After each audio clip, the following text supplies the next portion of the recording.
Apa hukumnya kunut yang dikerjakan setiap subuh? Taib, Anda berbicara hukum berarti saya mesti jelaskan turunan hukum. Ingat bedakan ini ya, ada hukum dan sikap hukum, itu beda.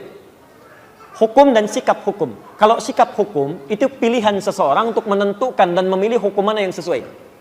Tapi kalau hukum saja itu berarti semua turunan hukum yang dipesankan oleh Al-Quran dan Sunnah. Misal, hukum tentang bismillah itu bisa dibaca 4 cara dalam sholat. Seperti saya terangkan tadi malam. Bisa dijaharkan, disirkan, tidak dibaca sama sekali, atau dibaca rakaat pertama, selanjutnya tidak. Tapi sikap kita terhadap itu memilih salah satu. Itu sikapnya. Nah, kadang-kadang mohon maaf, kalau hukumnya sudah ada pilihan, tapi sikap hukumnya berbeda, sepanjang dalam kerangka hukum itu tidak perlu kita kemudian berselisih. Sepanjang dalam kerangka hukum yang sama. Karena kita tidak mungkin memaksakan seseorang selalu sama dengan kita. Kecuali kalau pada hukum yang sifatnya satu dalil, satu contoh, dan tidak ada sikap lain kecuali itu saja. Seperti saya terangkan dalam kesempatan tadi malam. Nah, sekarang tentang kunut. Kisahnya dimulai di saat Nabi SAW dalam fase dakwah, ya, di awal-awal masa Islam di Mekah, tiba-tiba kedatangan tamu dari distrik Bi'r Ma'unah. Bi'r Ma'unah agak banyak ini. Ya. Menyampaikan bahwa, ya Muhammad, ya Rasulullah, di tempat kami orang-orang yang masuk Islam. Semuanya masuk Islam. Awal masa dakwah, kedatangan informasi satu desa, bedol desa masuk Islam. Kira-kira senang atau tidak? Senangnya luar biasa. Maka mereka minta dikirimkan guru-guru untuk mengajar. Dikirimkanlah oleh Nabi SAW 70 orang penghafal Quran. 70 orang penghafal Quran. Di saat-saat masa awal-awal keislaman, tidak banyak penghafal Quran. Dikirimkan 70 orang ke sana. Singkat cerita, ketika beliau sedang menunaikan sholat, dalam riwayat disebutkan sholat subuh, yang lain mengatakan sholat maghrib, tiba-tiba turun malaikat Jibril menyampaikan bahwa orang-orang tadi yang datang kepada Muhammad, mereka menipu. Karena ternyata orang-orang itu ketika sampai di Bir Ma'unah semuanya dizalimi, bahkan dieksekusi dan syahid. Ya, jadi mereka semua dibantai, dibunuh. Ya, jadi ada yang menipu mengatakan masuk Islam, dikirimkan pengajar tapi kemudian disakiti, dizalimi. Nabi dengan sifat kemanusiaannya marah pada saat itu. Kemudian beliau berdoa kepada Allah Subhanahu wa taala. Ada yang mengatakan doanya sebelum ruku, ada yang mengatakan bangkit dari ruku. Maka beliau mengatakan Allahumma adzib fulan. Allahumma al'anhum, ya Allah tolong hukum si fulan, tolong laknat si fulan. Bahkan disebutkan sebagian dari suku-sukunya, Bani Keda, Bani Keda, Bani Keda. Itu berlangsung selama sebulan. Berlangsung selama sebulan. Hingga turunlah kemudian Quran surah ketiga Ali Imran ayat 128 sampai 129. Posisi paling kanan sebelah bawah di mushaf standar. Quran surah ketiga Ali Imran ayat 128 sampai 129.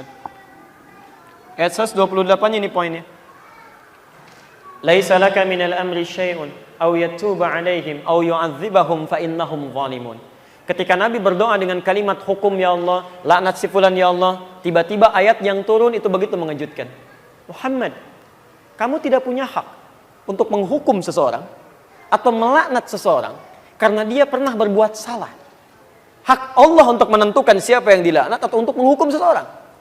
Perhatikan ini kalimatnya indah sekali, indah sekali. Ini ingin memberikan keterangan kepada Nabi SAW bahwa tugas Nabi itu berdakwah dalam kebaikan. Sekalipun cuma berdoa, maka bila bisa berdoa yang baik-baik, maka hindarkan doa yang tidak baik. Ingin mengajarkan bahwa Muhammad, kamu masih berada di awal dakwah. Jangan cepat merasa panas, kemudian cepat menyinggung, minta dihukum dan sebagainya. Kalau nanti sikapnya seperti itu, nanti lama-kelamaan gak ada bedanya dengan umat terdahulu. Nabi Nuh ketika umatnya mulai menyimpang, minta kepada Allah, ya Allah, setelah berdakwah ya Allah, umat ini gak mau menerima ya Allah, maka turun azab Allah Subhanahu wa taala. Kamu untuk umat terakhir sampai dengan kiamat. Kalau sikap sekarang minta umatnya dihukum, maka bagaimana dengan sikap dan keadaan mereka nanti sampai kiamat? Jangan-jangan gak ada umat nanti sampai kiamat karena nabinya belum apa-apa sudah minta kemudian untuk menghukum. Maka turun ayat untuk meluruskan kepada Nabi supaya berdoa dalam kebaikan-kebaikan. Taib. Ini bukan Nabi salah, bukan nilai kemanusiaan yang menjadikan bahwa mereka penipu. Sedangkan ini masih ada di awal dakwah. Tapi Allah kemudian menanamkan kesabaran dalam diri Nabi. Yang paling indah, turunlah kemudian ayat ini. Setelah ayat ini turun, terjadi dua peristiwa. Satu, Nabi tidak membacakan lagi doa tadi. Ya Allah, tolong laknat si fulan, ya Allah hukum si fulan. Tapi kemudian merubah doanya menjadi doa yang baik. Dalam bahasa Arab, sesuatu yang baik yang dimohonkan kepada Allah Subhanahu wa taala singkatnya disebut dengan kunut namanya. Kunut. Permohonan yang baik-baik sebagai ketaatan kepada Allah. Karena Allah perintahkan berdoa dengan yang baik, ya, maka sifatnya disebut dengan kunut. Taib, maka peristiwa yang pertama, fokus, Nabi tidak membacakan doa itu lagi, lalu mengajarkan kepada cucunya Al-Hasan, kepada sebagian sahabatnya, doa yang terbaik sebagai pengganti doa yang ini. Apa doanya? Allahumma hadini fiman hadait, wa'afini fiman afait, wa tawallani fiman tawallait, wa barik li fima atait, wa qini syarra ma qadait. Tidak pakai birahmatika ya. Tidak pakai birahmatika, tapi dalam hadisnya wa qini syarra ma qadait. Itu yang diajarkan oleh Nabi sallallahu alaihi wasallam. Maka kemudian ada yang meriwayatkan Nabi tidak pernah membacakan doa itu lagi, dicukupkan, ya, tapi kemudian sahabat mempraktikkan doa itu dalam salatnya. Ada yang menggunakan saat witir, ada yang menggunakan saat Ramadan, ya, di 10 malam terakhir, bahkan ada yang menggunakan dalam kesempatan salat subuhnya. Dan itu didiamkan oleh Nabi sallallahu alaihi wasallam. Bahkan ada sebagian mengatakan bahwa Nabi Muhammad sallallahu alaihi wasallam pernah menggunakan itu dalam salat subuh. Walaupun sebagian memandang riwayatnya lemah, ada yang mengatakan yang lain riwayatnya kuat.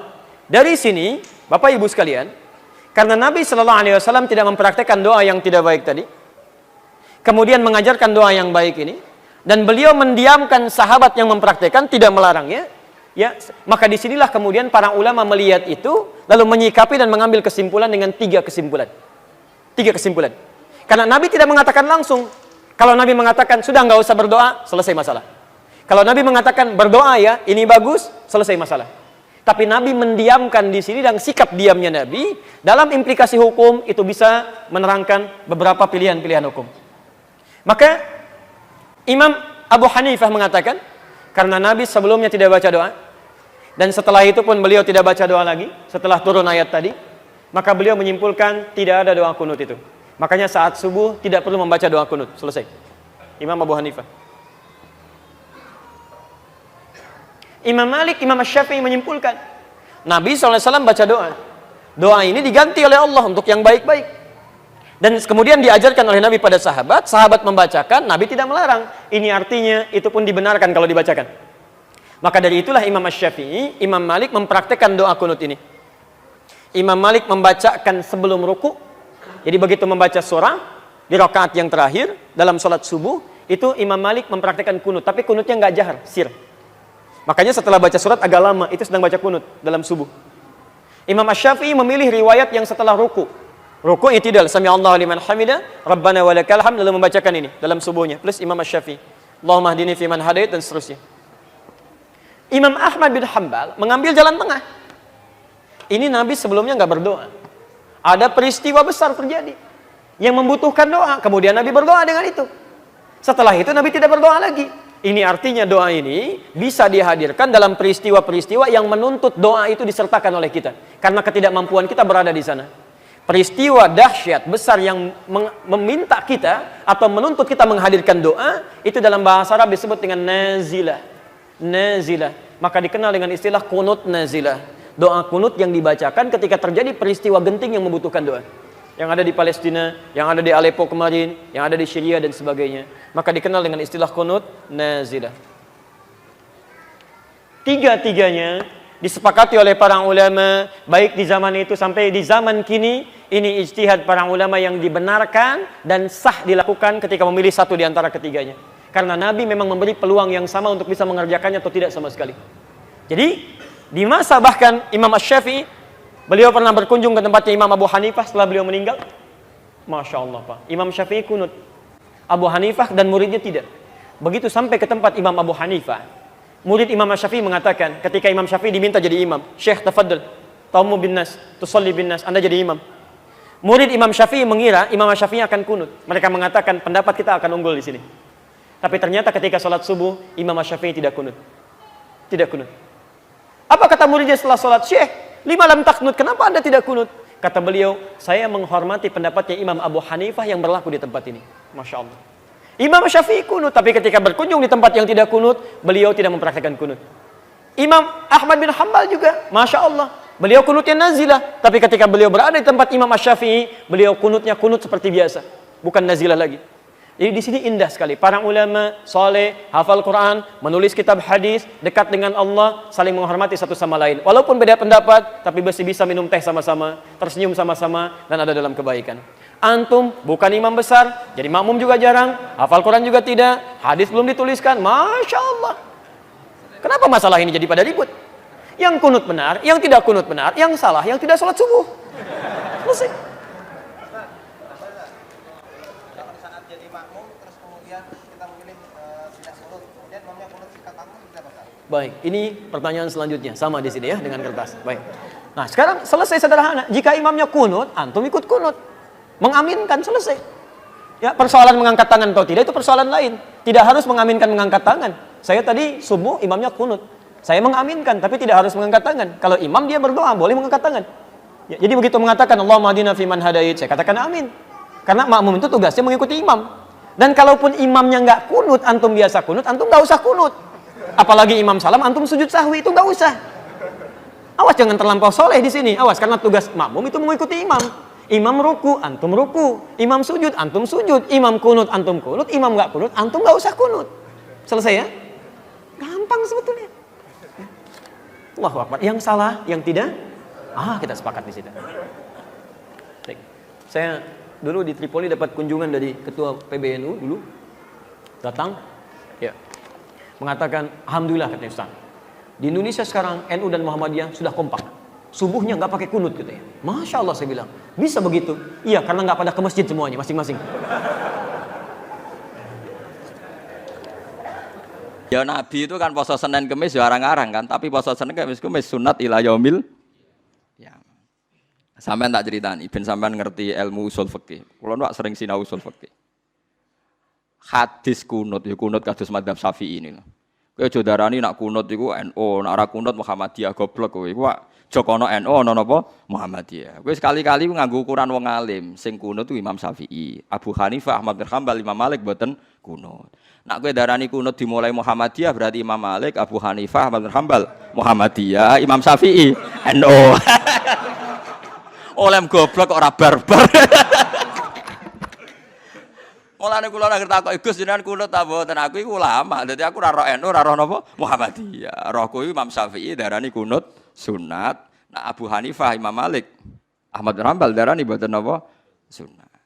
Lah anak partai-partainan polling quick count menang. Ya menang telu kan? Telu musuh napa? Siji. Tapi Imam Syafi'i itu luar biasa. Ketika beliau berpendapat kunut sunat, itu tahun sekitar 1050 apa 150 sampai 204. Itu Ahmad bin Hanbal masih hidup, Imam Malik masih hidup. Imam Syafi'i pernah dibantah begini. Kamu kan tahu ya Syafi'i bahwa Nabi hanya kunut 1 bulan kan? Masyhur kan Nabi itu pernah kunut hanya apa? 1 bulan. Itu pun kunut nazilah. Itu pun kunut apa? Nazilah. Ini ku masyhur anna Rasulullah qanata syahron yatu ala ri'lan wa dzikwa na usaya asad Allah wa Rasulullah. Ini utang teks Muslim redaksine ngoten to. Anna Rasulullah qanata napa syahron napa sing ndongakno maksudna napa ala ri'lan wa dzakwan wa usaya asad Allah napa wa Rasulullah. Karena penduduk ini membunuh para hufadzul Quran, para hamalatil Quran. Imam Syafi'i jawab begini. Andaikan Nabi sholat sunat sekali saja qobliyah atau ba'diyah, apa menjadi sunat hanya sekali itu saja? Jawabnya penggemar-penggemar Malik, Allah. Ya sunatun ila yaumil qiyamah. Saya sampean tak bedheki Nabi sedekah pisan pindho apa tiap detik sedekah? Pisan pindho kan, mosok sedekah mulai tangi turu nganti sare meneh kan ya ora mungkin. Tapi sunate sedekah ila yaumil qiyamah. Nabi poso Senin Kemis selalu apa sekedar pernah? Sekedar pernah kan. Tapi pas Senin Kemis sunat ila yaumil qiyamah. Lah kunut itu Nabi tidak melakukan terus, tapi hukumnya ya kudu sunat ila yaumil qiyamah. Karena perilaku kunut tahu dilampahi kanjeng Nabi Muhammad sallallahu alaihi wasallam. Lah nek delok kias iku ya perkara kan perkara kodok kan perkara. Maksud sekarang. Kasus kan apa? Kasus kan. Tapi Mang Nabi pernah kodok, kabeh ahli hadis sepakat Nabi nate kodok. Masyhur kan Nabi tindakan terus tidur teng guwa. Zaman riyen anak niku. Iqla lana ya Bilal. Aku yo ngantuk Bilal. Nek ngantuk sare mawon. Nah tapi aku iki wedi nek ra salat subuh jare Nabi. Cara mriki nggih jam kalih. Ya Rasulullah, saya menjamin nanti saya yang bangunkan. Oh, jare Bilal. Ah ternyata Bilal keturun pisan. Nah itu kan, jadi santri keliru ya penting. Hilal keliru. Mulai ana kiai kok fanatik teman-teman itu rapati ngalim. Wong kodok iku tahu dilakoni Nabi kok dekne gegere gak karuan, paham? Biasa mawon. Jumlahe lho eling-eling wae. Akhirnya sampai tersengat matahari panas cara mriki nggih jam 8 napa setengah 8. Terus Nabi wungu, "Ya Bilal, janjim piye?" Jawabe Bilal lucu. "Akhodani ya Rasulullah ma akhadta." Sing dialami kula kaya sing dialami jenengan. Sami-sami sami-sami keturunan. Ya kacau to Bilal. Jare sapa Bilal gak tau nyalano Nabi. Artinya jare soal qada kan ya sama. Kenapa harus ada yang salahkan? Kula nggih ngalami kados jenengan. Saman kalau nggak percaya lihat di kitab Mahali, di kitab Fathul Wahhab itu. Kitabul Adzan. Apakah disunatkan adzan untuk sholat qada? Kabeh ulama Syafi'i sepakat sunat. Dalile mergo Nabi pas qada ngongkon Bilal adzan. Ayo, Nabi lali qada barokah ditemukan hukum qada lah disunatno. Lah saiki santri nak qada rawani adzan. Walane kena kodok kan, kudu adzane tenang. Iki sunah Nabi nak kodok iku apa? Adzan. Paham ya? Makanya ora usah berlebihan menganalisis makna ayat ini. Seakan-akan ada Quran diselipi napa setan. Itu ndak masalah. Artinya ndak masalah toh nanti tersortir. Nggih, napa tersortir. Disebut fayan sakhuwa huma yulqi syaiton tsumma yuhkimu wa napa ayati. Dipaham ya, misalnya ana kiai salah, nyatane ya ora dadi musibah kanggo agama. Agama ya baik-baik saja. Mulai dulu itu ada kiai punya kasus, entah penipuan, entah macam-macam. Agama ya baik-baik saja. Karena orang yakin dalam hal ini Pak Kiai salah. Dokter ya akeh sing malpraktek, wong itu tetep butuh napa? Dokter. Polisi sing kasus oknum nggih kathah, wong itu tetep butuh napa? Polisi. Mulane kula ngerti keluwi kiai Gus kiai kok sing salah ya akeh. Polisi sing salah akeh tetep dibutuhno, tenang ae. Agama akan baik-baik saja. Wane, kula resah Gus nek ana kiai sing salah, wong awam ora apa-apa. Lho salah iku awam lah ya masalah, padha-padha dihisab. Masa nek wong awam salah terus agak dihisab. Kowe malah tekelek iku wong ngono. Selama ini kadang kiai-kiai lah cara berpikir, lho nek wong awam salah gak apa-apa Gus iki kiai ora ana ning Quran hadis. Wong awam salah ora apa-apa, nek kiai apa-apa ya ora ana, kabeh salah ya ana napa hisab. Paham ya? Jadi kula suwun ayat ini gak usah didramatisir meskipun membingungkan banyak ulama. Ya kula waca guys, sing komentari Imam Sawi ini. Komentari tafsir napa? Tafsir Jalalain. Mulai ra percaya tenanan. Oleh wis entek ngamek, oleh ra percaya entek ngamek. Kowe kula waca mawon ben. Nak sing alim ya ben iling-ilingan, nak sing ra alim ya ben tau krungu wis wis. Ben ngerti nak ulama khilaf niku biasa gitu. Kula waca gitu.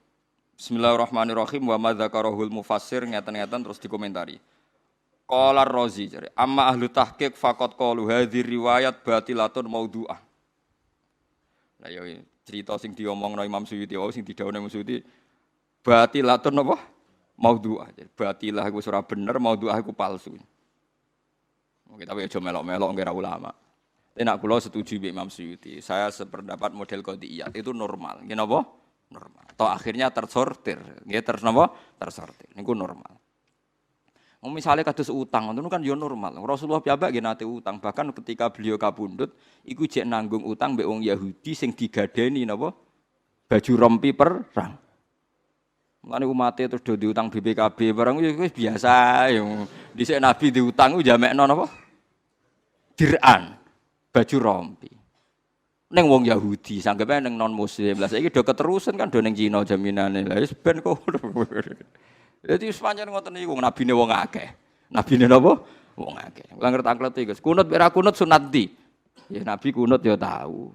Ora kunut enggak tahu. Mosok tafsiri Nabi ya tahu Muhammadiyah ya tahu NU. Oleh goblok ora barbar. Lha kunut kok masalah NU be Muhammadiyah iku ora ana kaitane be NU napa? Muhammadiyah. Kabeh ahli tarikh sepakat nak mazhabe mazhabu salasa darani kunut gak sunat, nak Imam Syafi'i. Alasan Imam Syafi'i sunnah Nabi itu sekali dilakukan Nabi sekali saja itu akan sunat ila yaumil kiamah. Mulane tawaf wada itu ya sunat. Padahal Nabi melakukan sekali, malah ana sing bilang wajib. Alasannya Nabi pernah melakukan. Salat sunat qobliyah ya sunat karena Nabi pernah melakukan. Lah kula termasuk ulama, tapi Nabi pernah meninggalkan. Lah kula anut sing Nabi ya meninggalkan iku. Ya kowe ora usah anut aku, goblok ya anut aku, paham. Tapi kula sering mboten nglakoni. Alasan kula nggih Nabi pernah napa? Meninggalkan. Paham nggih? Iya kan. Kula ge sering damu iki cangkemmu Gus. Ya ora sampean darani alasan sunat karena Nabi melakukan, tapi cara riwayat Nabi pernah meninggalkan. Iya Gus, lah aku ngakoni ngikuti sing Nabi ya pernah napa? Meninggalkan.